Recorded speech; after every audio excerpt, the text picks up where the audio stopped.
मंत्र पाठ। ओम सहनावतु सहनौ भुनक्तु सह वीर्यं करवावहै तेजस्विनावधीतमस्तु मा विद्विषावहै। ओम शांति शांति शांति।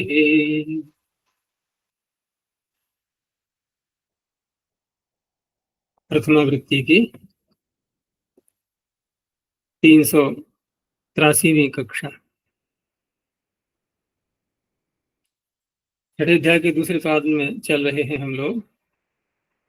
37 संख्या तक के सूत्र हो गए हैं। कार्तकौजपादयश्च। पूछना है कुछ?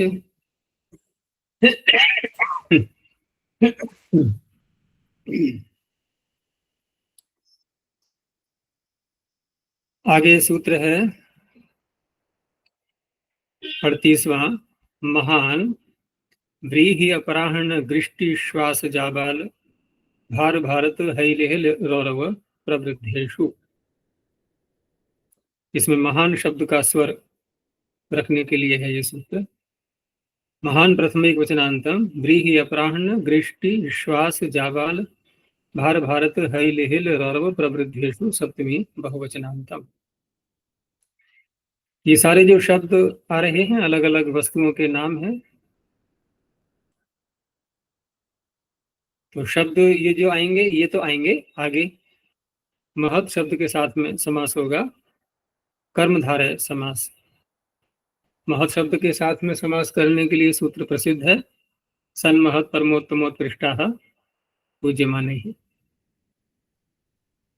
तो व्रीहि अपराहण गृष्टि विश्वास जाबाल भार भारत ऐलिहिल रौरव प्रवृद्ध इत्येतेषु उत्तरपदेषु महान इत्येतत् पूर्वपदम प्रकृति स्वरम भवति।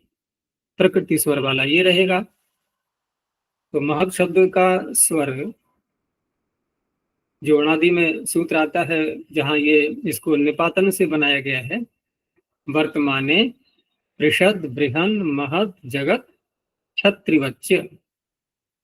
तो सूत्र में ही इसको अंतोदात्त माना गया है। तो सर्वत्र ये हा उदात्त रहेगा। समास जब करते हैं तो महत् के प्रकार को आकार हो ही जाता है। आन महतः समानाधिकरण जातीय योग। तो महाव्रीहि, व्रीहि धान्य को बोलते हैं। कोई बड़े बड़े धान्य कोई प्रजाति है। ऐसे ही महापराहण। अब अपराह्न तो दिन का भाग हो गया, दिन का जो अंतिम भाग होता है। लेकिन फिर भी महाशब्द कहा जा रहा है। तो महाशब्द किस अर्थ में आएगा? ये तो जहां ये प्रसंग आए, जहां ये प्रयुक्त हो किसी वाक्य में, तब वहां पर प्रसंगानुसार कुछ अर्थ में परिवर्तन होगा। नहीं तो अगर इतना ही अर्थ लेते हैं कि दिन का अंतिम भाग जो है तो फिर कोई बात ही नहीं हुई इसमें। या फिर अपराह्न जहां से जहां तक का समय माना गया है, पूर्वाह्न और अपराह्न अगर दो भाग कर दें हम तो 12 बजे के बाद से अपराह्न प्रारंभ हो जाएगा। अगर दिन के दो भाग कर देते हैं तो उस अवस्था में दिन जो दोपहर का भाग है पूरा, उसका भी फिर अंतिम भाग उस रूप में महाशब्द को ले सकते हैं। यानी अपराह्न का भी अंत वाला भाग जो होता है सायंकालीन भाग कहलाएगा फिर वो। गृष्टि शब्द आता है गाय के लिए। ये शब्द पीछे भी आया था समास वाले प्रकरण में। तो महागृष्टि ही यानी कि आकार में बड़ी है, डील डॉल उसका जो शरीर है बड़ा है। और गृष्टि उस गाय को बोलेंगे जो जिसने एक बार प्रसव किया है, बच्चा दिया है, एक बार ब्याही हुई गाय। ईश्वास, ईशु को फेंकने वाला अर्थात धनुर्धर। ईशु अर्थात बाण, उसको फेंकने वाला ईश्वास। तो महेश्वास वो बड़ा धनुर्धर है, अच्छी योग्यता है उसकी। जाबाल तो ऋषि हुए ही थे, प्रसिद्ध हैं उपनिषद में। जबाला का पुत्र सत्यकाम। तो महाजाबाल, महान ऋषि जाबाल नाम के। महाभार, तो भार तो बोझ होता है, बोझ अधिक है तो महाभार हो गया। और महाभारत तो प्रसिद्ध है ही ग्रंथ, वहां तो महा लगाते ही हैं। बहुत बड़ी कथा है उसमें, इसलिए भी आकार उसका बड़ा है। और हईल हिल शब्द ये खिलाड़ी के लिए दिया है इन्होंने, तो महा हईल हिल। रौरव, ये जो नरकों की गणना होती है, कितने प्रकार के नरक होते हैं, उसमें रौरव नाम का भी एक नरक आता है। उसमें योग दर्शन में भी व्यास के भाष्य में बहुत लंबी व्याख्या है उसकी, नरकों की बहुत सारे नाम दिए हुए हैं उसमें। तो महारौरव, प्रवृद्ध अर्थात प्रकृष्ट रूप से वृद्ध, उसके साथ में मह शब्द का समास करके महाप्रवृद्ध।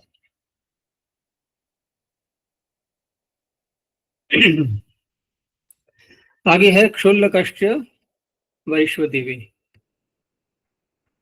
क्षुल्लकः प्रथमैकवचनान्तं च पदं, वैश्वदेवे सप्तम्ये वचनान्तं। वैश्वदेव में सप्तमी है, ये उत्तर पद में आ जाएगा।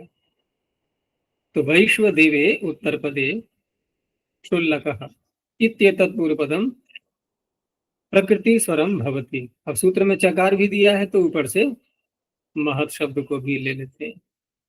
तो इस तरह से वैश्वदेव के परे रहते महत और क्षुल्लक दोनों का प्रकृति स्वर। तो महत का तो वही स्वर रहेगा जो पीछे बताया था, क्षुल्लक शब्द इसमें बढ़ाया गया है। तो क्षुल्लक, क्षुल्ल, क्षुल्ल यानी कि क्षुध धातु से,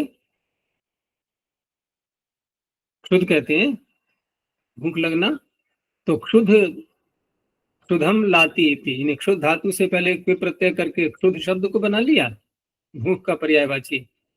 उस भूख को लाने वाला क्षुधम लाती।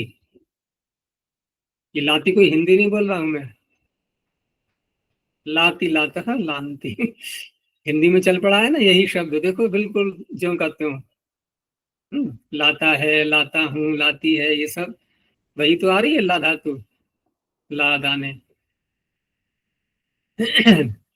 तो क्षुधा को लाने वाला उसे कहेंगे क्षुध ल, ध को तो ल हो जाएगा तोरली से तवर को, तो क्षुल्ल। फिर क प्रत्यय तो पीछे आई चुका है अज्ञात आदि अर्थों में, जो प्रागभात कह के अधिकार में था, वहां से क प्रत्यय को ले लेंगे। इस तरह से ये क्षुल्लक शब्द बना। अब किस वस्तु को कहा जा रहा है, कौन क्षुधा को लाने वाला पदार्थ है, उसके साथ में फिर आगे वैश्वदेव का समास किया गया। क्षुल्लक भी है और वैश्वदेव भी है। अब क्या अर्थ बनेगा नहीं कह सकते, सब प्रयोगाधीन है, कहीं प्रयोग मिले तो इनके अर्थ स्पष्ट हो पाए। सब खोज के शब्द हैं ये सारे। महावैश्वदेवम, वैश्वदेव का तात्पर्य तो होता ही है, यदि अगर हम विश्वदेव शब्द को लें तो विश्व देवायस्य, जिसके बहुत सारे देव हैं सभी, और उसी से फिर वैश्वदेव भी बना सकते हैं। लेकिन किस स्थिति के लिए कहा जा रहा है, किसी देवता के लिए कहा जाएगा या किस तरह से, ये प्रयोगाधीन है। महावैश्वदेव।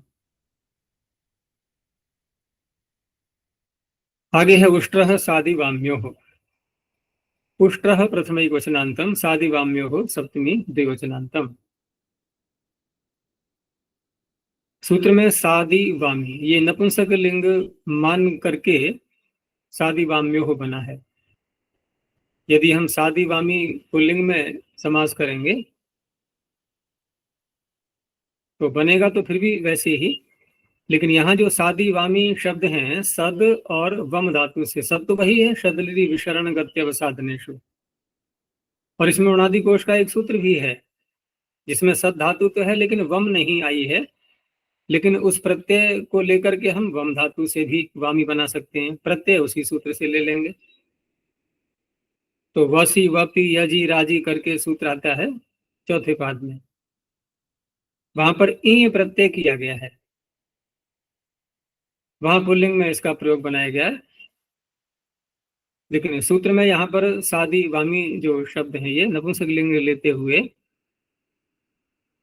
इनके उत्तर पद पर रहते हैं। सादी वामी इत्येतयोर उत्तर पदयोः उष्ट्रः इत्येतत् पूर्वपदम प्रकृति स्वरम भवति। तो उष्ट्र के साथ में जब सादी वामी को जोड़ेंगे तो समास कौन सा होगा? तो सादी का अर्थ यहाँ पर शब्द धातु से बनाएंगे तो उसका सारथी भी ले सकते हैं उष्ट्र को चलाने वाला, क्योंकि इसमें जो धातु के अर्थ आ रहे हैं शब्द लीजिए विशरण गत्यव साधनेशु, विशरण तो हिंसा करना अर्थ हो जाता है ना। और अगर हम बैठना अर्थ लेते हैं कि उष्ट्र के ऊपर जो बैठता है या उष्ट्र का बैठने वाला उसका सारथी उसको चलाने वाला, उस रूप में भी ले सकते हैं। तो षष्ठी समास करेंगे और षष्ठी तत्पुरुष समास करके यहाँ उष्ट्र का स्वर रखना है। तो उष्ट्र का स्वर क्या होगा? उषि खनिभ्याम कित, गुणादि सूत्र से टन प्रत्यय है, धातु को गुण की प्राप्ति होती है लेकिन सूत्र में प्रत्यय को कित कर दिया गया है। तो उष्ट्र तो ऐसे बन जाएगा, लेकिन नित होने से हो जाएगा ये आद्युदात्त उ। तो एक तो षष्ठी समास करके बना सकते हैं। दूसरा, यदि हम उपपद रहते हुए शब्द धातु से उपपद रहते हुए णिनी प्रत्यय करें यदि, तो उपपद समास का सूत्र फिर उपपद मतिंग होता है। तब पृष्ठ वो भी है, लेकिन उपपद समास करते हैं तो स्वर में अंतर आ जाएगा। षष्ठी तत्पुरुष में भिन्न स्वर होगा, और यदि उपपद समास करेंगे तो सूत्र बहुत प्रसिद्ध है, कौन सा? गतिकारक उपपद। हाँ, गतिकारक उपपदात् कृत, वहां कृदंत का स्वर रहता है। फिर उपपद से उत्तर कृदंत का स्वर रहता है तो सादी वामी का स्वर रहेगा। फिर अब सादी में णिनी प्रत्यय किया है तो प्रत्यय स्वर से उदात्त रहेगा। अच्छा, ऋणी सूत्र है ना। सुत पे जाते हो णिनी छील ले, तो सुगंध तो पूर्व रहते हुए कहीं भी णिनी प्रत्यय कर सकते हैं। ऋणी सूत्र है ना स्वर के लिए। णिनी सूत्र उसमें आ रहा है, णिनी के ऊपर देखो क्या है सूत्र, गोतंती एवं पाले है गोतंती एवं पाले ऋणी।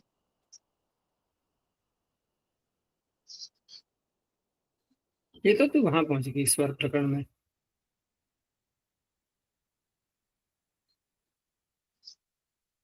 बात उसकी हो रही है तीसरे अध्याय वाले की। तीसरे अध्याय में है ना, सुप्रजातो निमिषका छीले कर्तव्य माने व्रते बहुल माधिक्षणे मना, ये यहाँ पर इस प्रकरण में। तो सप्तमी यानी कि सुबंत पूर्व रहते हुए सुप्रजातो निमिषका छीले से णिनी प्रत्यय हो जाता है। तो वहां पर उष्ट्रम साधयति इति उष्ट्र साधी, तो वहां प्रत्यय का स्वर होगा। षष्ठी समास करेंगे तो उष्ट्र को आदि उदात्त होगा।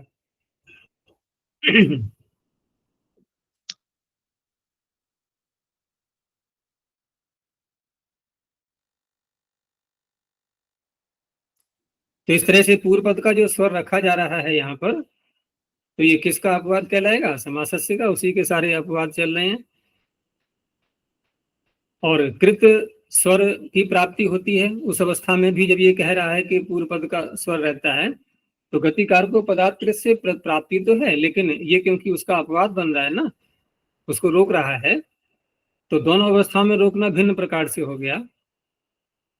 अगर हम षष्ठी समास करते हैं तो उस अवस्था में समासस्य का, और यदि हम उपपद समास करते हैं तो गतिकार को पदात्कृत का अपवाद बन जाएगा ये। क्योंकि गतिकार को पदात्कृत समासस्य का भी अपवाद है, समासस्य का भी अपवाद है वो, और उसका अपवाद फिर ये बन जाएगा अगर उपपद समास करेंगे तब, दोनों प्रकार से। वम अच्छा, धातु जब समास करेंगे तो गतिकारक उपपदात् कृत से कृदंत का स्वर रहेगा, तो हाँ, ये सादी का रहेगा। तो वो अणिनी किया है तो अणिनी सूत्र से पूर्व पद हम्म। को अभ्युदात्त होगा, फिर भी स्वर अणिनी यही रहे। अणिनी अणिनी का स्वर रहेगा, कृदंत का स्वर रहेगा का अर्थ क्या हुआ? सादी का स्वर रहेगा। कृदंत कौन है, सादी या वामी? इनका स्वर। अब इनका स्वर का तात्पर्य इनमें जो प्रत्यय है उसका स्वर वो प्रमुख हो गया, तो ऋणी का यही तो उदात्त रहेगा। वो बात अलग है कि समास से भी अंत उदात्त कर रहा है और वो भी अंत का ही उदात्त हो रहा है वहां भी जा करके, वो तो संयोग बन गया, लेकिन आवश्यक नहीं है। कहीं प्रत्यय में अधिक आ रहे हैं तो आदि अच को उदात्त करेंगे, वहां अंतर आ जाएगा। मैं अणिनी सूत्र को लगा रही थी आचार्य जी। नहीं नहीं, गतिकार को पदार्थ जी। इसी को बोलते हैं कृत स्वर। जब भी कृत स्वर शब्द आएगा कहीं पर भी तो यही इसी सूत्र की ओर संकेत होता है, गतिकारकों को पदार्थ कृत। मैं तो प्रत्यय करने के लिए बोला था ना अणिनी, तू स्वर वाला बोल रही थी अणिनी। हाँ मैंने कहा ना कि स्वर प्रकरण में आ गई, मैंने कहा भी था उस समय, वो तो स्वर प्रकरण का है वो। लेकिन उपपद समास करते हैं तो एक उसका अलग सूत्र बन जाता है, वो अणिनी उपपद समास का वैसा नहीं है। वामी से यहाँ क्या अर्थ लेंगे ये स्पष्ट नहीं है कि उष्ट्र वामी क्या बनेगा ये, क्योंकि वम धातु तो अगर देखें तो टुवम उदगिरणे, उदगिरण अर्थ में आती है कि ही वम धातु है। अब उष्ट्र के साथ में क्या संबंध होगा उसका पता नहीं, इन्होंने अर्थ दिए नहीं कहीं पर भी। ये स्वर प्रकरण में बहुत ही कम अर्थ मिल पाएंगे शब्दों के। आगे है गौह साद सादी सारथिषु। देखो एक शब्द ऊपर वाला ही आ गया इसमें, सादी फिर आ गया है। अब क्योंकि वहां उष्ट्र के साथ में था, यहाँ गो के साथ में है, सादी यहाँ पर भी है। तो गौह प्रथम एक वचनांतम, साद सादी सारथिषु सप्तमी बहुवचनांतम। यहाँ लगभग समानार्थक ही है शब्द, लेकिन हम सद धातु का भिन्न अर्थ लेंगे तो समानार्थक नहीं रहेंगे, क्योंकि सद धातु का भी अर्थ हम उसका सारथी के रूप में ले सकते हैं, लेकिन सारथी शब्द इसमें अलग से भी आ रहा है, और सद धातु का अर्थ विशरण भी होता है, तो विशरण अर्थ यहाँ इन्होंने लिया है। यानी गोह साधः गो साधः, षष्ठी तत्पुरुष करते हुए गो को, गो की हिंसा करने वाला, तो साध हो गया। ऐसे ही सादी ही, उसी सद धातु से सादी बना हुआ है, उसी सूत्र से वसी वपी यजी राजी। और तीसरा है सारथी, तो गो सारथी ही। सादी इन्होंने दो प्रकार से बना दिया है, षष्ठी तत्पुरुष करके भी जैसे पीछे बनाया था अश्व उष्ट्र सादी, और दूसरा उपपद समास करते हुए भी गाह साधयति इति गोसादी, ये नहीं प्रत्यय करके बना है। अब सूत्र में किस प्रकार से लेंगे, तो सूत्र में तो एक प्रातिपदिक निर्देश मात्र है वहां पर, वो तो दोनों प्रकार के शब्दों को ले लेगा, क्योंकि ऋणी करते हैं तब भी कोई अंतर नहीं पड़ता है, तब भी सादी बनेगा। इये प्रत्यय करते हैं वसी वपी सूत्र से, तब भी सादी ही बनेगा, दोनों विहित हो जाएंगे उससे।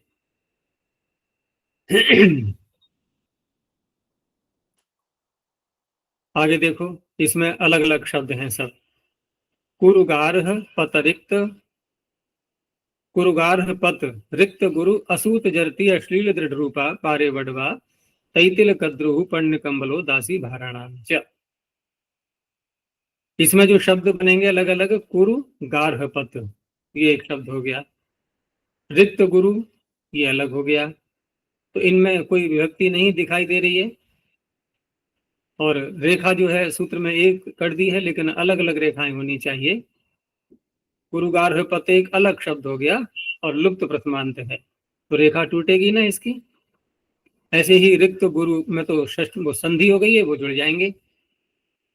असूत जरती आगे है, असूत जरती में हम विभक्ति मान सकते हैं, लुप्त प्रथमांत कहें या प्रथमा व्यक्ति ले लें एक वचन, अंतर तो कुछ भी नहीं पड़ेगा ना, क्योंकि तब भी वही बनेगा, सुप्रत्यय ला करके उसका लोप हो जाएगा, लोप हो जाएगा।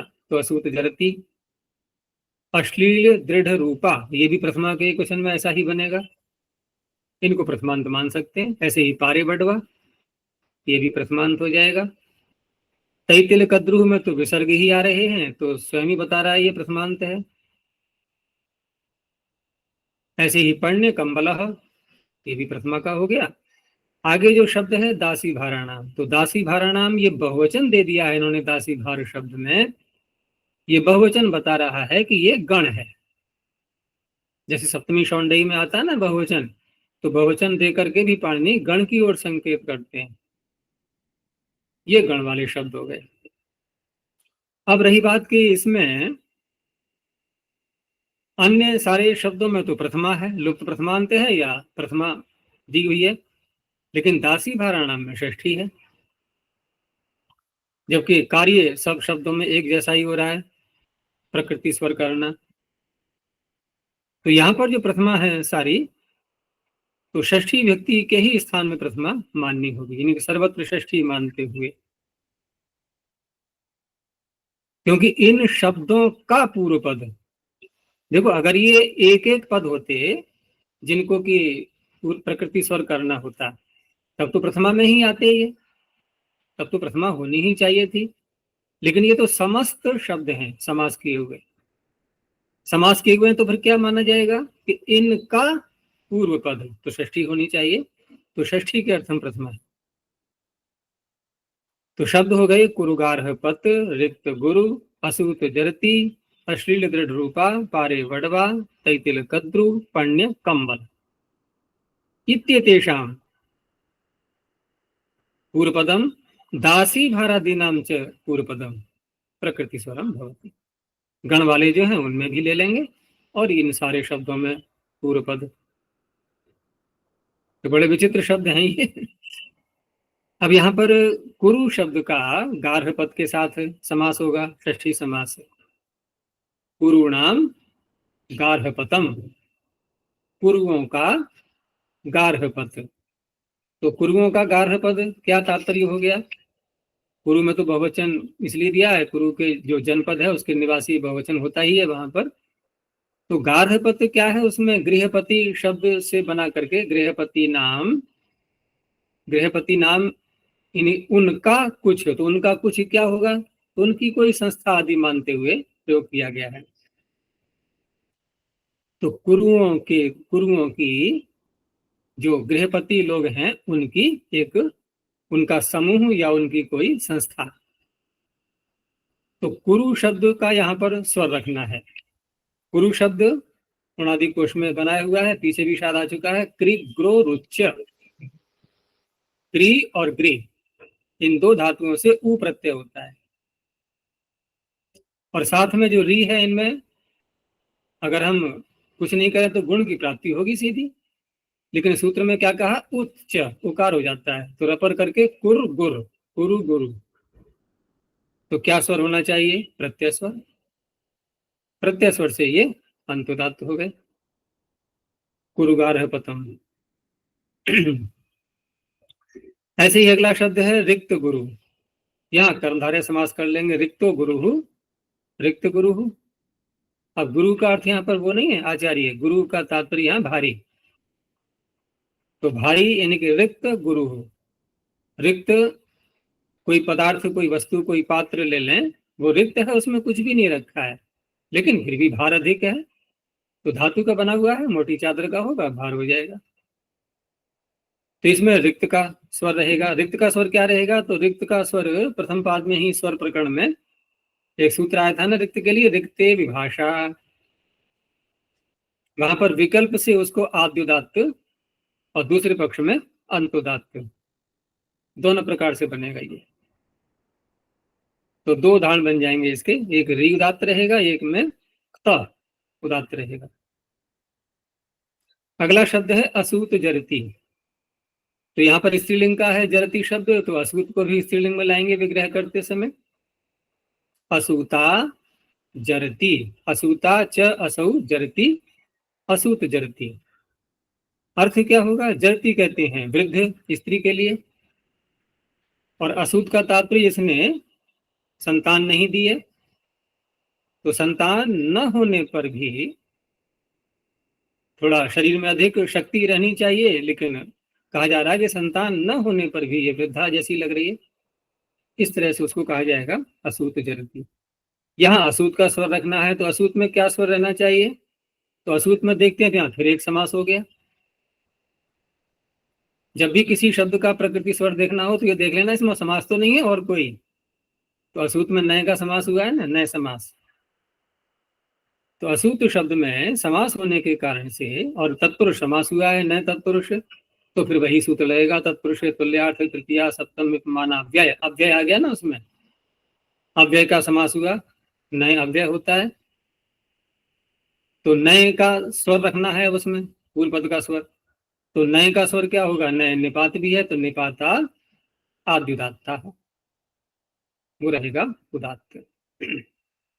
असूत जरती। आगे है शब्द अश्लील दृढ़ रूपा।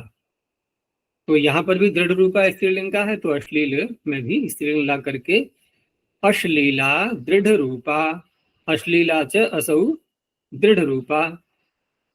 जो अश्लील है और फिर भी दृढ़ रूपा है। तो अश्लील क्या होता है, ये हम अश्लील का जो व्यवहार करते हैं वो एक निंदनीय कार्य के लिए, बातचीत के लिए, जो कि शोभनीय नहीं होती है समाज के अंदर।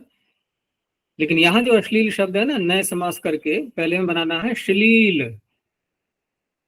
तो श्लील शब्द ये वास्तव में क्या है, श्री और लच प्रत्यय है। एक सूत्र आता है लच प्रत्यय करने वाला सिद्धमादिभ्यश्च। तो श्री शब्द से लच प्रत्यय करेंगे, ये वहां पर है सिद्धमादिभ्यश्च मतुप के प्रकरण में, मत्वर्थक प्रत्यय है ये। तो श्रीर विद्यते अस्य, जिसकी श्री है, तो होना चाहिए श्री ल, लेकिन रेप को लकार कर दिया गया है ऐसे ही, कोई सूत्र नहीं है उसका, रेप को लकार करके श्लील। और न श्लील अश्लील, तो क्या अर्थ हो गया, जिसकी श्री नहीं है, जिसके कांति नहीं है, जिसकी शोभा नहीं है, और फिर भी दृढ़ रूपा है, स्थिर स्वरूप वाली है, जैसा रूप है वैसा ही है, उसमें परिवर्तन नहीं हुआ है, अश्लील दृढ़ रूपा। तो इसमें स्वर अश्लील का रखा जाएगा। और अश्लील में भी वही बात है, नए समास हुआ है तो नए का स्वर रहेगा निपाता आद्युदात्ता। आगे है पारे वडवा। वडवा कहते हैं घोड़ी के लिए, लेकिन कौन सी घोड़ी, जो पारे है, पार में सप्तमी का अलुक हो गया है, वही पार है, वही वडवा है, पार वाली घोड़ी, यानी कि कोई नदी इत्यादि है उसके दूसरी ओर वाली घोड़ी।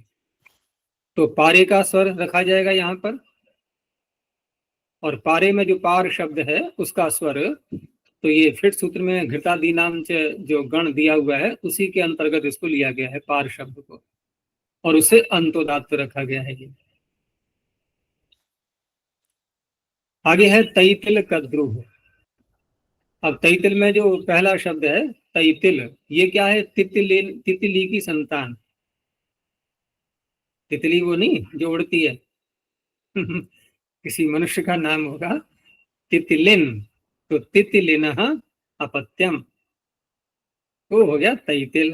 तो अण प्रत्यांत हो गया ये, अण प्रत्यांत होने से प्रत्यय स्वर ले लो, ये बन गया तैतिल। तैतिल का समास किया है फिर कद्रु के साथ में। अब ये कद्रु क्या बला है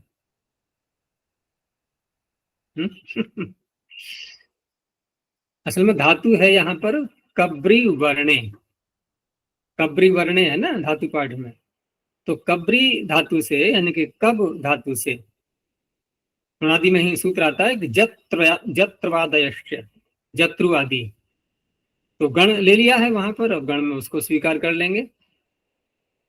तो वहां पर कद्रु बनाया है महर्षि दयानंद ने, और कब धातु के बकार को दकार भी किया है, और वहां पर उसका अर्थ दिया है उन्होंने वर्ण भेद, अर्थात रंग। बोलते ना हिंदी में चित कबरा, तो कब्र का ही कबरा, चित कबरा, उसी का बना हुआ है कब्री वर्णे का।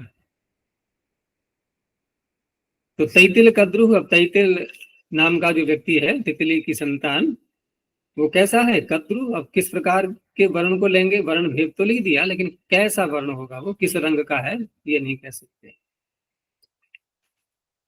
आगे है पर्ण्य कंबल, ये तो स्पष्ट है, कर्मधारय समास कर लो, वही पर्ण्य है वही कंबल है, अर्थात लेन देन के लिए युक्त उपयुक्त जो कंबल है, खरीदने बेचने के लिए।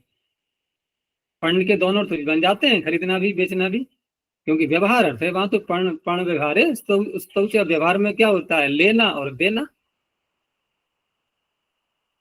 तो पण्य का स्वर रखना है। पण्य शब्द यत प्रत्यांत है, अवध्य पण्य वरिया गरिये पण्यतव्य अनुरोधेषु में आया हुआ है ना पण्य शब्द।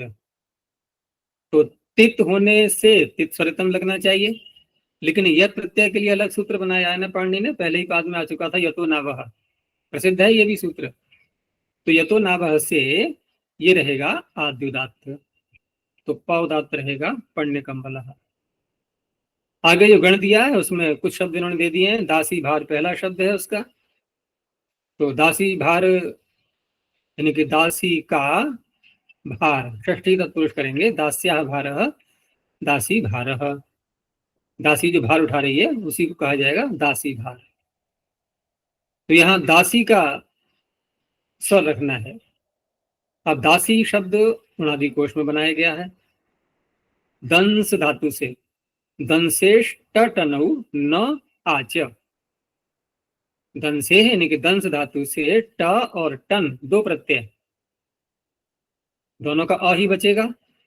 और न आच, न माने नह, नकार के स्थान में, नकार कौन सा, ये नुमागम वाला जो नकार है, इसके स्थान में आकार आदेश हो जाएगा। तो दंस में जो नकार है उसको करो आकार, द आ स, दास। आगे टक अप्रत्यय जोड़ दो, दास। और टित है तो स्त्रीलिंग में दासी, टिठाणे से। तो यहां पर स्वर क्या रहेगा, तो ट करें या टन करें। तो ट करेंगे तो उस अवस्था में तो अंतोदात रहेगा प्रत्यय स्वर से, और टन करेंगे तो अंतर आ जाएगा, तो नित्यादि नित्यम लगेगा। इन्होंने ट को स्वीकार किया है, क्योंकि टिड्ढाणे से जो नीप करेंगे वो तो अंतर लाएगा नहीं, वो तो अनुदात है पहले से ही, वो तो अनुदात है ना। अब अनुदात है तो इधर इसका लोप भी करेंगे फिर, जैसे दास इस शब्द से किया टिड्ढाणे से नीप। अब नीप करने के बाद क्या होगा, यसे पीछे लगाएंगे नहीं, तो यसे पीछे लगाएंगे तो किसका लोप हुआ, उदात्त का। क्या प्रत्यय करके बोल रहा हूं, उदात्त का लोप किया। उदात्त का लोप किया तो क्या होता है नियम फिर, बोलो अनुदात्त सूत्र में। हाँ, अनुदात्त से च यत्र उदात्त लोप, उदात्त ही तो रहेगा फिर भी, वो ई उदात्त हो जाएगा, फिर ई उदात्त हो जाएगा। तो दासी में सी उदात्त रहेगा। ऐसे ही देवभूति ही, देवज्योति ही, देवसूति, इनमें सब में देव शब्द आ रहा है। और देव शब्द तो पचाद्यच है, नंदीकर ही पचाद्य से अच प्रत्यय है, तो चितः से अंतुदात रहेगा। ये है इसके सारे स्वर। आगे देखो, चतुर्थी तदर्थे, चतुर्थी प्रथम एक वचनांतम, तदर्थे सप्तम एक वचनांतम। तदर्थ शब्द किसको कह रहा है, तो वहां भी कई जगह तादर्थ्य शब्द भी आता है। और ये तदर्थ, तो तदर्थ क्या है, तस्मई इदम तदर्थम, उसके लिए। वहां भी तो आया था ये, जहां समास किया गया था, चतुर्थी तदर्थार्थ बलिहित सुख रक्षित ही, तो वहां भी था तदर्थ शब्द। तो यूपाया दारू ऐसे उदाहरण थे नहीं थे, वही तो आएंगे यहाँ पर। अब उसी सूत्र की ओर संकेत कर रहा है ये, कि वहां जो हम चतुर्थी तत्पुरुष करेंगे तदर्थ अर्थ में, वहां ये स्वर का विधान कर रहा है। तो चतुर्थ्यंतम पूर्व पदम, चतुर्थी से तात्पर्य चतुर्थ्यंतम, विभक्ति है तो अंत शब्द जोड़ देते हैं। चतुर्थ्यंतम पूर्व पदम तदर्थ उत्तर पदे प्रकृति स्वरम भवति। तो यूपा या दारू, तो यूप शब्द का स्वर रखना है। दारू किसके लिए है? यूप के लिए। ये हो गई तदर्थता। दारू क्या है? लकड़ी, वो यूप के लिए है। हिरण्य किसके लिए है? कुंडल के लिए है। रथ दारू, दारू किसके लिए है? रथ बनाने के लिए। हिरण्य किसके लिए है? वल्ली बनाने के लिए। वल्ली क्या है? जो कड़ा इत्यादि पहनते हैं ना हाथ में, या और कोई अर्थ हो सकता है, लेकिन होगा हिरण्य का ही बना हुआ, कुछ आभूषण के रूप में ही लेना होगा। तो यहाँ यूप शब्द का स्वर, तो अनादि का सूत्र है ना, यूप बनता है जिससे कूप और यूप कुयोभ्याम च। हाँ, कूपः यूपः। तो कुयोभ्याम च में प्रत्यय तो प है, लेकिन वहां नित्य की अनुवृत्ति आ रही है ऊपर से। तो नित्य की अनुवृत्ति आ जाने के कारण से नित्यादि नित्यम से यू उदात्त रहेगा। और कुंडल में, तो कुंडल में तो कुडी धातु से बनाएंगे, और यहाँ पर कल प्रत्यय होता है। तो कल प्रत्यय के लिए जो सूत्र है वनादि में, वृषादिभ्यश्चित, वृषादि गण में मानते हुए वृषादिभ्यश्चित, उससे कल प्रत्यय करेंगे और साथ में उसको चित भी कर दिया, नहीं तो अंतुदात्त रह, वो आदिदात्त रहता फिर प्रत्यय स्वर से। चित होने से चित से अंतुदात्त हो जाएगा, तो कुंडल में ल उदात्त रहेगा। वल्ली शब्द में वल शब्द से वल्ली बनाएंगे, तो शिद गौरादिभ्यश्च से नीश प्रत्यय करेंगे, तो नीश का स्वर रहेगा प्रत्यय स्वर, तो ई उदात्त रहेगा वल्ली, वल्ली हिरण्य। तो ये उस सूत्र से संबद्ध हो गया, चतुर्थी तदर्थात् बलहित सूत्र से।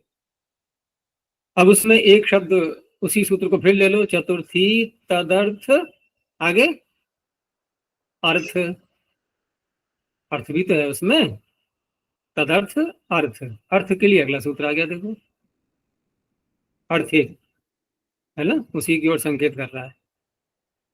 अर्थे सप्तम ये वचनांतम, चतुर्थ्यंतम पूर्व पदम अर्थ शब्द उत्तर पदे प्रकृति स्वरम भवति। तो तदर्थ भी आ गया, अर्थ भी आ गया। तो अर्थ का तात्पर्य वहां पर एक तो अर्थ स्वरूप से भी ले सकते हैं, तो यहाँ स्वरूप से ही लेंगे, लेकिन विग्रह करते समय उसके अर्थ को खोलने के लिए शब्द को दूसरा ले आते हैं, जैसे मात्रे इदम, क्योंकि अर्थ के साथ में कैसे विग्रह करें, खुल नहीं पाता ना अर्थ। हम कहें कि मात्रे अर्थम, हो गया स्पष्ट? नहीं हुआ ना। तो मात्रे इदम यानी कि ये वस्तु माता के लिए है, तो के लिए तो अर्थ हम जब समास करके मात्रार्थम बना लिया तब तो स्पष्टता आ जाती है उसमें, लेकिन विग्रह करते समय अर्थम बोलेंगे तो के लिए अर्थ नहीं निकल पाता है, तो विग्रह में इदम करके बोल देते हैं, मात्रे इदम मात्रार्थम पित्रार्थम देवतार्थम अतिथ्यर्थम। अब इसमें स्वर किसका रहेगा? मातृ पितृ देवता अतिथि।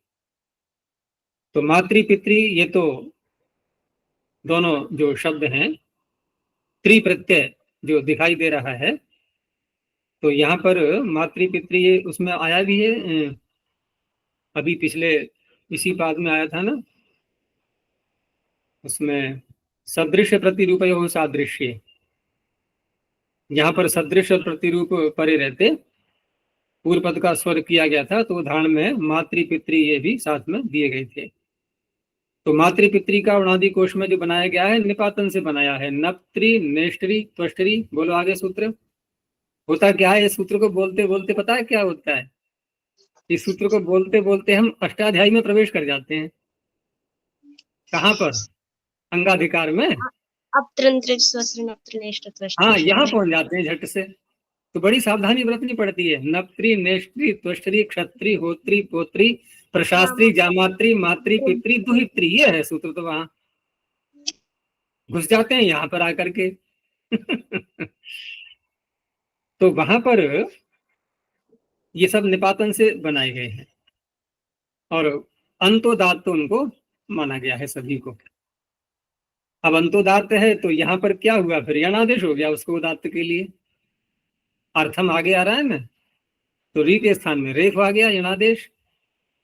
तो ये समस्या हो गई, उदात्त के स्थान पर यणादेश, तो उसका सूत्र अलग से बनाना पड़ा पाणिनि को कि यणादेश चाहे उदात्त के स्थान में करो या स्वरित के स्थान में करो। अब क्या होगा कि उसके आगे वाला जो अनुदात्त है उसको फिर क्या हो जाएगा, स्वरित। उदात्त के स्थान में करेंगे तब भी स्वरित, स्वरित के स्थान में करेंगे तब भी स्वरित। स्वरित की महत्ता हो गई यहाँ पर। तो उदात्त स्वरितयोर यण, यण हम पंचमी है वहां, उदात्त स्वरितयोर यण, उस यण से उत्तर स्वरित अनुदात्त से, तो अर्थम के आकार को स्वरित हो जाएगा। ये त्रिमात्री तो ये हो गया। देवता में तो तल प्रत्यय है, तो लिति सूत्र से प्रत्यय से पूर्व उदात्त, प्रत्यय से पूर्व क्या है, देव, व में अ, इसको उदात्त हो जाएगा। अतिथि ये भी उणादि में है, तो सूत्र ऋतन्यं जीवन्यय ज्यर्पि मध्यत्यंगी कुयु कृषिभ्य, तो यहां पर इथिन प्रत्यय होगा अत धातु से, अत सातत्य गमने से, और इथिन में नकार लगा हुआ है, तो नित होने से नित्यादि नित्यम से अतिथि का आकार उदात्त रहेगा, अतिथ्यर्थम।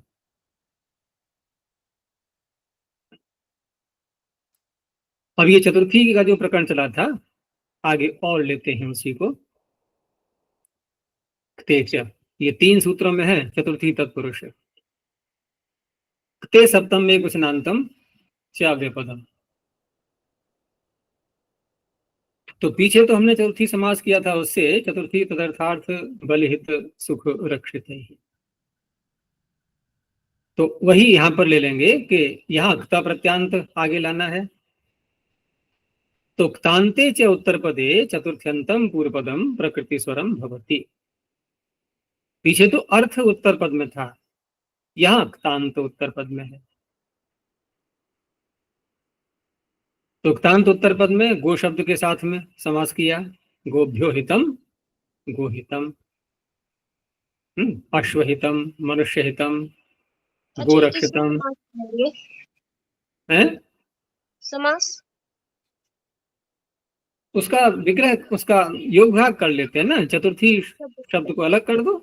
समास जहां भी मैंने कहा ना समास में कहीं समस्या है, तो पाणिनि ने सूत्र की रचना ही ऐसी की है कि उन्होंने चतुर्थी द्वितीया तृतीया ये सब क्या है, ये प्रारंभ में रख दिए हैं सूत्रों के, जिससे कि तुम लोगों को योग भाग करने में सरलता हो जाए।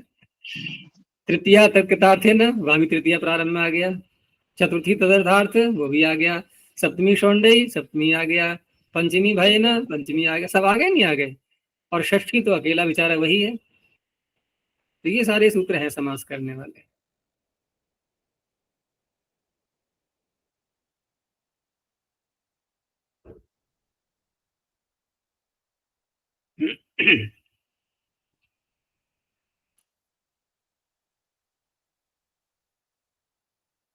तो इस तरह से यहाँ क्तांत शब्द हित शब्द को लिया गया, उसके ऊपर रहते गो शब्द का स्वर, तो गो का तो प्रसिद्ध हो ही चुका है, कई बार आ चुका है, गमेर डो हो प्रत्यय स्वर रहेगा।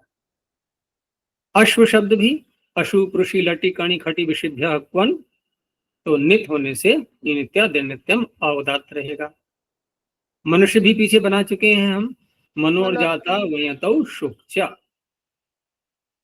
तो वहां पर शुक आगम है और यत प्रत्यय है उसमें, तो यत है तित, तो तित होने से तित स्वरितम। अब यहां स्वरित होगा ये मनुष्य में यह, ये स्वरित इसलिए नहीं है उदात्ता धनदात्ता से स्वरित यहाँ है ही नहीं, उदात्त पीछे, ये स्वरित है स्वतंत्र रूप से।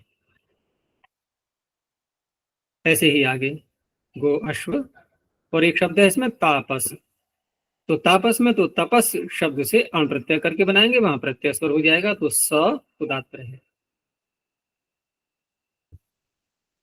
ये हो गया। आगे कर्मधारय समास, कर्मधारय निष्ठा, अनिष्ठा, निष्ठा को छोड़ दिया गया है, तो कर्मधारय सप्तम में कुशनांतम अनिष्ठा प्रथम कुशनांतम। अब ते च सूत्र से क्तांत उत्तर पद में तो यहां भी ले लिया गया है, लेकिन जिसका प्रकृति स्वर कर रहे हैं पूर्व पद का, क्योंकि अनिष्ठा में है प्रथमा, तो प्रथमा जो है ये पूर्व पद के लिए कहा जा रहा है। यानी पूर्व पद जो होगा वो निष्ठांत नहीं होगा। आगे वाला तो ठीक है, कृता प्रत्यय निष्ठा ही होता है, आगे वाला तो कृता प्रत्यांत होगा, लेकिन पूर्व वाला निष्ठांत नहीं होगा। तो अनिष्ठान्तम पूर्व पदम कृतांत उत्तर पदे प्रकृति स्वरम भवति। कर्मधारय समास है, समास कर्मधारय ही रखना है। तो यहाँ जो शब्द हैं श्रेणी और ऊक, पूग, निधन, ये सारे आए हुए हैं। और समास जो करते हैं यहाँ पर, जैसे श्रेणी कृता, तो ये पीछे आ चुका है, श्रेण्यादयः कृतादिभिः समास वाले सूत्र में। और वहां जो माना गया था अभूत तद्भाव, यानी जो श्रेणी में नहीं है उनको श्रेणी में लगाना। अश्रेणयः श्रेणयः कृताः इति श्रेणी कृताः। तो श्रेणी का समास वो स्वर, तो श्री धातु से नी प्रत्यय, वही श्री, श्रु, यु, द्रु, ग्ला, हा, त्वरिभ्यो, नित, इसे नी प्रत्यय हो जाएगा। और उसमें नी तो ऊपर से आ रहा है, सूत्र में तो नित है, तो नित कहा गया है, उसका अतिदेश यानी कि नित के समान माना जाएगा।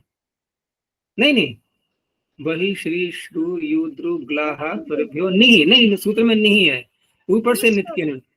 नहीं नहीं, नित ही है आचार्य जी, ऊपर से बीज या ज्वरभ्यो नहीं है। तो इन्होंने गलत लिख दिया है, ये इन्होंने भ्रांति पैदा कर दी। अभी इन्होंने लिख दिया है कि नित की अनुवृत्ति आने से। नहीं नहीं, इसको संभाल लो, फिर नहीं तो और कोई पढ़ेगा तो भ्रांति होगी। क्योंकि नित सूत्र में है, क्योंकि मेरे मुख से पहले नीति ही निकला था, और ऊपर से अनुवृत्ति नी प्रत्यय की ले लेंगे।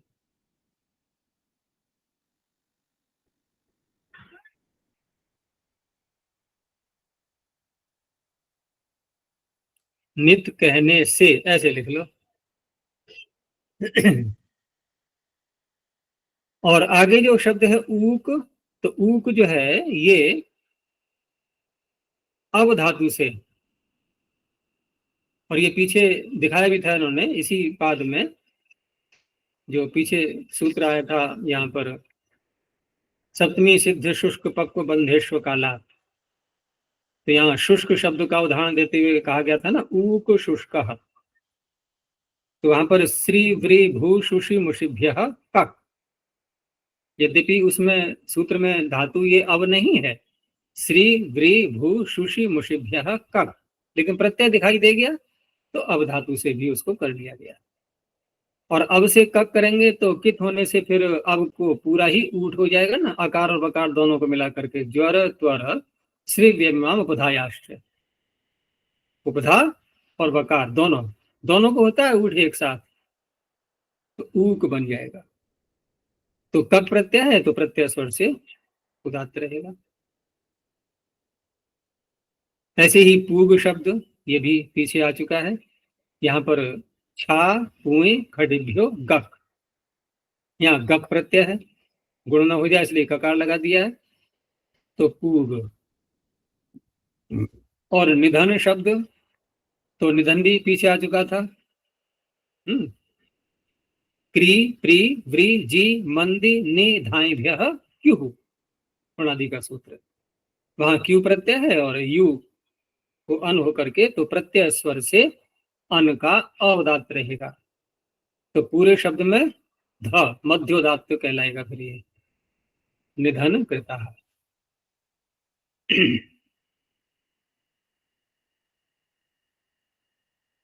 आगे अहीने द्वितीया, अहीने सप्तम में क्वचनांतम, द्वितीया प्रथम क्वचनांतम।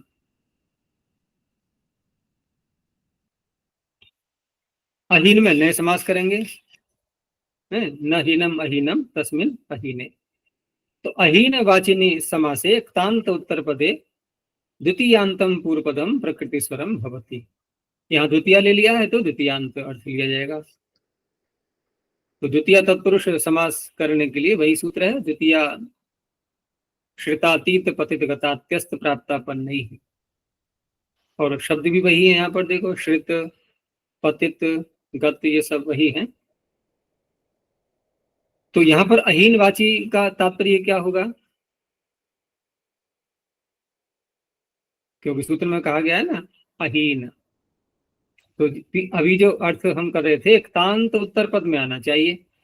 तो क्तांत में हीन शब्द कैसा है? ये क्तांत ही तो है, इसके अतिरिक्त होना चाहिए, ये तात्पर्य है। क्तांत के अतिरिक्त अन्य शब्द उत्तर पद में आने पर तो श्रित शब्द आ गया। ऐसे ही पतित और गत। तो कष्ट का और त्रिशकल का और ग्राम का, इनका समास होगा। तो कष्ट का स्वर होगा, तो इन कष्ट का स्वर क्या होगा? तो कष धातु से, कष धातु से यहाँ पर क्ता प्रत्यय करेंगे, क्योंकि तांत ही रखना है सबको। इडागम की जो प्राप्ति होती है यहाँ पर, क्योंकि कष धातु सेठ है, तो इस इट को रोका जाता है विशेष अर्थों में। वो विशेष अर्थ कौन से हैं? दो हैं, एक कृच्छ्र और एक गहन।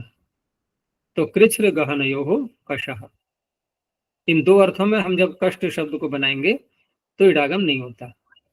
और ये दो अर्थ नहीं होंगे तो क्या बनेगा? कषित, तब ये बनेगा। तो इस तरह से यहाँ पर कुता प्रत्यांत होने से स्वर क्या होगा? फिर क्या स्वर रहेगा कुता प्रत्यांत का?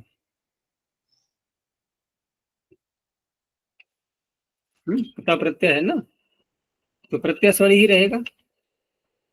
ऐसे ही अगला शब्द है त्रिशकल। तो त्रिशकल पतिता, अब त्रिशकल में भी समास हो रहा है, त्रिशकल का स्वर रखना है, त्रिशकल में भी समास हो रहा है। तो त्रिशकल में समास देखा जाएगा, पहले बहुरी समास दिखाई दे रहा है, त्रीणी शकलानी अस्य। अब बहुरी समास हुआ है तो बहुरी प्रकृत्या पूर्व पदम, फिर ये सूत्र लग जाएगा। अब वहां पूर्व पद कौन सा है? त्रि। तो त्रि का स्वर क्या रहेगा? अब क्योंकि शकल शब्द के साथ में वहां पर समास किया है, तो त्रि का स्वर क्या है? तो त्रि प्रातिपदिक स्वर से, पीछे बताया था ना, प्रातिपदिक स्वर से ये उदात्त माना गया है। जो अन्य दृहि दृहि प्रत्यय नृह संख्या वो तो नकारांत और रेफांत के लिए है। नृह संख्या वो संख्यावाचियों में नकारांत और रेफांत को लेंगे। त्रि तो न नकारांत है न रेफांत है, तो प्रातिपदिक स्वर से मानेंगे, फिर सोनतोदात्त। तो त्रिदात रहेगा इसमें। और क्या है? ग्राम। तो ग्राम का वर्णादि सूत्र ग्रसे राच, ग्रसे आ च, ग्रस के सकार को आकार भी हो जाता है, और मन प्रत्यय है। अच्छा जी, त्रि का तरतेर दृहि। हाँ, अगर वो मानेंगे तब भी तो प्रत्यय स्वर ही रहेगा, तब भी कोई अंतर नहीं पड़ता है। तो ग्रसे राच से मन प्रत्यय करते हुए और सकार को आकार आदेश, तो मन के नित्य होने से ग्रावधात रहेगा, ये नित्या नित्यम।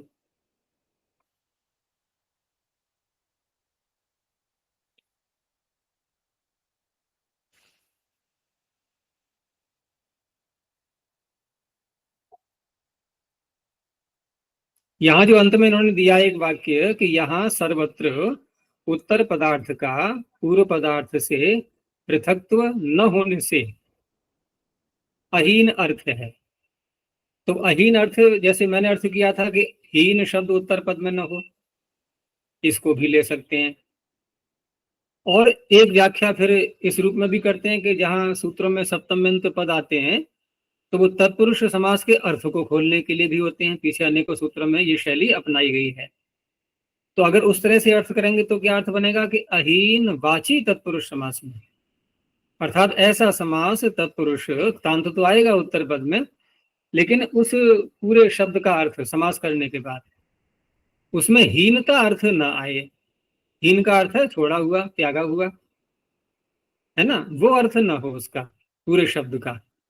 तो इन सारे शब्दों में यहाँ पर जैसे हम कष्ट श्रुतः को ले लें, तो कष्ट को प्राप्त हुआ है या कष्ट से छूट गया? प्राप्त हुआ है, इनकी हीन अर्थ नहीं है। ऐसे ही त्रिशकल पतितः, तो त्रिशकल से गिर गया, तो यहाँ पर गिर गया का तात्पर्य वो संबंध तो टूटा है उसका, लेकिन उससे रहित नहीं है। वो तीन टुकड़े फिर भी विद्यमान हैं उसके, जिसके तीन तीन टुकड़े हैं वो उसके साथ नहीं है।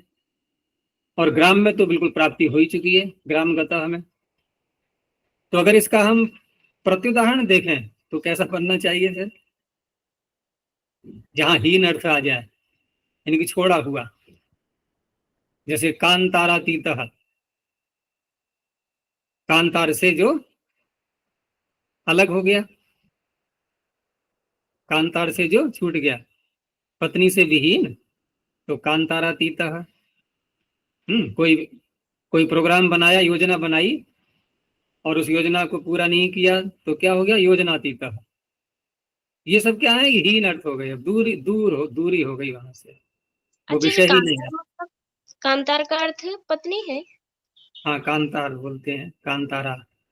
ये वो वन के लिए भी आता है ना? एक उसमें नेपाली भाषा में तो कांता बोलते ही लड़की पत्नी के लिए है। गाने भी आते हैं ना, कांता रे कांता, वो कौन सा एक चलता है, कांचा नहीं, कांचा है वो शायद नेपाली भाषा में, उसी का बिगड़ा हुआ होगा। है, तूने क्या कहा, और कांता तो खैर आता ही है, कांता रा हटा भी दें तो कांता तो वन, प्रयोग में आता ही है। वन के लिए कांतारम आता है, मन के लिए, जंगल के लिए। जंगल के लिए, जंगल के लिए अगर लेंगे तो वो भी ले सकते हैं, कांतारातीत, जंगल से हटा हुआ, लेकिन आएगा वही अर्थ, हीन, यानी कांतारम अतीतवान। फिर ऐसे विग्रह करेंगे, कांतारम अतीतवान, जिसने कांतार को पूरा कर लिया, यानी कि छोड़ दिया, वहां से पार निकल गया, तो जंगल अर्थ आ जाएगा। प्रयोग के आधार पर है, कहाँ प्रयोग होता है इसका। आगे है तृतीया कर्मणि, ये तृतीया के लिए आ गया, पीछे था द्वितीया का। तो तृतीया प्रथम कुशनांतम, कर्मणि सप्तम कुशनांतम। तो कर्म, अब कर्मणि जब सप्तमी आ रही है तो यहाँ तात्पर्य है कि पीछे जो क्ते का अधिकार आ रहा है, क्ते की अनुवृत्ति, वो क्ता प्रत्यय कर्म में किया हुआ होना चाहिए, यानी कर्म वाचिनी क्तांत उत्तर पदे, तृतीयांतम पूर्व पदम प्रकृति स्वरम भवति। अब जैसे हत, हन धातु से बनाया हत शब्द, तो ये कर्म में है, ये जो मारा गया, ठीक है ना, वो कर्म हुआ। तो अहिना हतः, अहिहतः, वज्रेण हतः, महाराजेन हतः, नखैर निर्भिन्ना, दात्रेण लूना, ये सारे क्या हैं, ये कर्म में निष्ठा प्रत्यय, क्ता प्रत्यय किया गया है। तयोरेव कृत्यक्त खलर्थः। तो ऐसे एक तांत उत्तर पद में रहते हुए, तो इसमें स्वर क्या रहेगा, पहले अहि शब्द है, तो अहि में क्या स्वर होगा, तो अहि में भी आंग पूर्व रहते हुए, और हन धातु से यहाँ पर इण प्रत्यय करेंगे, आंगी श्री हनिभ्याम ह्रस्वश्च।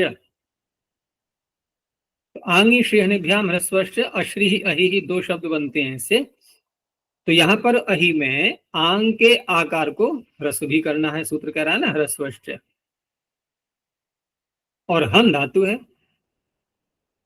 तो हन धातु से इण प्रत्यय करेंगे तो हानि होना चाहिए फिर, लेकिन यहाँ क्या है कि ऊपर से डित की अनुवृत्ति आ रही है, डित की अनुवृत्ति आने से इनका ई बचेगा, लेकिन हन के टी भाग का लोप हो जाएगा, ऐसे बनता है ये अहि शब्द। तो इस तरह से इण प्रत्यांत होने से प्रत्यय स्वर लगा लो, यहाँ ही का ही उदात्त रहेगा।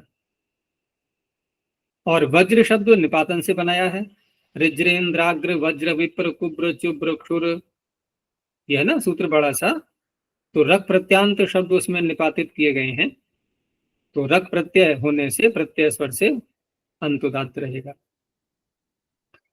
महाराज में तो महत का और राजन का समास किया गया है, और समास करने के बाद समासांत प्रत्यय आया यहाँ पर, वो स्वर का निर्धारण करेगा। तो समासांत प्रत्यय कौन सा आया, टच, राजा सखेभ्यश्च टच, महांश्च असौ राजा महाराजा, तो टच चित होने से चिता से अंत उदात्त ज उदात्त रहेगा। नख शब्द, अब नख शब्द में तो न विद्यते खम यस्य, जिसका ख है ही नहीं, आकाश खाली स्थान नहीं है जिसमें ठोस होता है, तो न का और ख का समास हुआ ना, बहुरी ही, तो बहुरी समास में पूर्व पद का स्वर होना चाहिए, तो पूर्व पद का स्वर क्या है, पूर्व है न, तो न का स्वर यदि मानते हैं तो उसका फिर निपात आदि लगाते हैं, लेकिन यहाँ पर एक अलग सूत्र बनाया गया है नए शुभ्याम, इसी पाद में आएगा ये आगे चल करके। तो नए शुभ्याम में क्या होता है कि नए और सु, इनसे उत्तर वाले को उदात्त होता है, तो ख को उदात्त रहेगा इसमें, नख। और न के नकार का लोप हुआ नहीं है, न लोपो न यहां से होना चाहिए ना, लेकिन अगले सूत्र में ही क्या है, न भ्राण न पान न वेदा न सत्या न मुचि नख नख नकुल, नख आ गया ना उसमें, उसमें रोक दिया गया है नकार का लोप। आचार्य जी इसमें नहेर हलोपश्च नखः। हाँ, वो भी एक प्रक्रिया है अलग से, उससे भी बना सकते हैं। बहुत से शब्द ऐसे हैं जो अनेक प्रकार से बन जाते हैं। आगे शब्द है एक दात्र, तो दात्र में दा धातु से ट्रन प्रत्यय, दामनी शस युत वर्णादि, इसका अष्टाध्यायी का ही सूत्र है तीसरे अध्याय में। तो स्टन प्रत्यय नित्य है, नित्य होने से दा उदात्त रहेगा, नित्यादिर नित्यम दात्र लूना। ये दोनों स्त्रीलिंग के शब्द हो गए, नख निर्भिन्ना दात्र लूना, पीछे वाले पुल्लिंग के हो गए। बस इतना ही रखते हैं। अगला सूत्र बहुत प्रमुख है, ये गतिरनंतर, इस पर कल चर्चा करेंगे। आचार्य जी इसमें अहि में आंगे श्रीहनिभ्याम ह्रस्वश्च, उसमें लिखा है अत्र आंग उपसर्गस्यैव ह्रस्वत्वम्, डित् अनुवर्तनात् टिलोपः स चोदात्तः इत्यनुवर्तनात् ह्रस्वीभूतस्याङ्गः उदात्तत्वं च। जिसको ह्रस्व किया गया है जी इसमें काशिका में, नहीं उणादिकोश। अच्छा,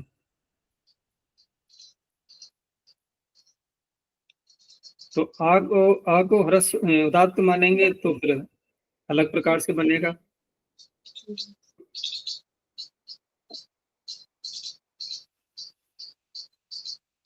नहीं, फिर बोलना वाक्य, जैसे इन्होंने इण प्रत्यय किया है इसमें और टी भाग का लोप किया गया, तो प्रत्यय तो रहा जो कहते हो, क्या है पूरा वाक्य दोबारा बोलना।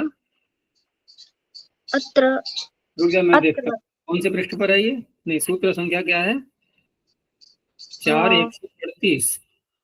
139। 4 138 अहि आहन्ति इति अहि मेघः सर्पो वा।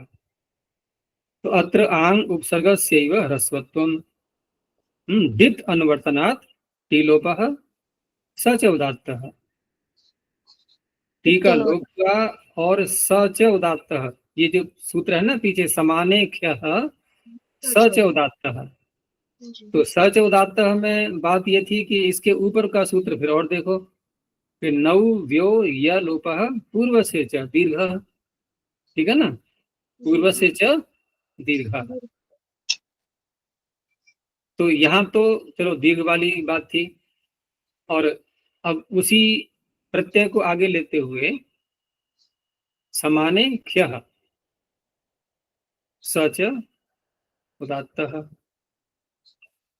तो इसमें उदात्त किसको किया जाएगा, स को, समाने ख्यः स च उदात्तः। डितारा, यहाँ से वातिर डिच्य, यहाँ से डिता रहा है।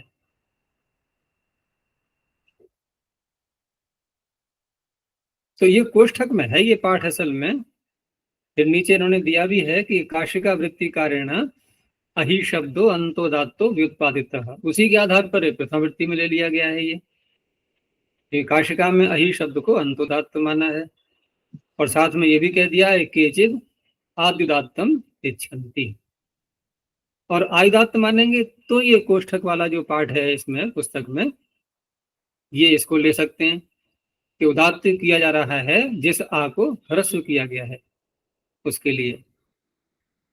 फिर काशिका में ये भी है कि पंचपादी वृत्ति, नहीं ये तो अलग से दिया इन्होंने, कि पंचपादी वृत्तिकारा सच उदात्ता हेति नानुवर्तयन्ति, कुछ वृत्तिकार जो हैं पंचपादी के इसकी अनुवृत्ति नहीं लाते हैं, तो उस अवस्था में प्रत्यय स्वर मानते हुए अहि शब्द का अंतोदात्त रहेगा, फिर वो प्रत्यय स्वर के आधार पर हो जाएगा। क्योंकि बात ये हो रही है ना कि सच उदात्त की अनुवृत्ति यदि हम नहीं लाएं तो प्रत्यय स्वर आ ही रहा है, प्रत्यय स्वर से हो ही जाएगा उदात्त। अच्छा, अब यदि हम सच उदात्त ला करके भी और प्रत्यय स्वर का भी निर्धारण करें तो बनेगी नहीं बात। सच उदात्त है तो फिर ये निष्फल हो जाएगा ना, कि आप जो यहाँ पर इण प्रत्यय कर रहे हैं वो उदात्त भी होता है, तो कहाँ बनी बात, वो तो उदात्त स्वयं से ही है। तो फिर सच उदात्त को कहाँ जोड़ेंगे फिर? अब धातु में तो कुछ बचा ही नहीं, धातु के तो टी भाग का लोप हो गया, वो तो हकार मात्र रह गया, वहां तो उदात्त का संबंध नहीं जुड़ेगा, तो कौन रह गया फिर? वो आ ही रह गया, जिसको ह्रस्व किया है। तो यदि अनुवृत्ति लाएंगे हम तब तो अउदात्त रहेगा, अनुवृत्ति नहीं लाते हैं तो प्रत्यय स्वर रहेगा। और दोनों प्रकार से स्वीकार किया गया है। दशपादी वृत्ति में दशपादी उणादि कोश की जो वृत्ति है, तो वहां तो इन्होंने स्पष्ट ही कह दिया पूर्व पदस्य उदात्तश्च, तो वहां तो फिर आदि उदात्त ही रखना पड़ेगा अहि शब्द को। उस अवस्था में सच उदात्त की अनुवृत्ति लानी होगी। तो उणादि का एक अलग पक्ष बन जाता है, काशिकाकार का अलग बन जाता है। और दोनों। वेदे अ, वेदे सर्वत्र ही शब्द आदि धातु। हाँ, तो वेद में उदात्त रहेगा तो फिर सच उदात्त की अनुवृत्ति अनिवार्य हो जाएगी लाना। जी। चलो ठीक है, बंद करते हैं। प्रणव ध्वनि। ओ।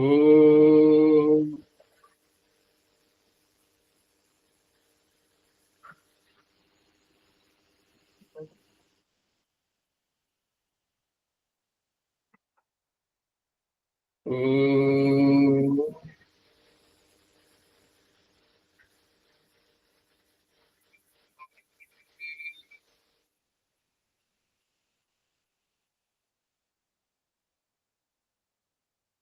ओ।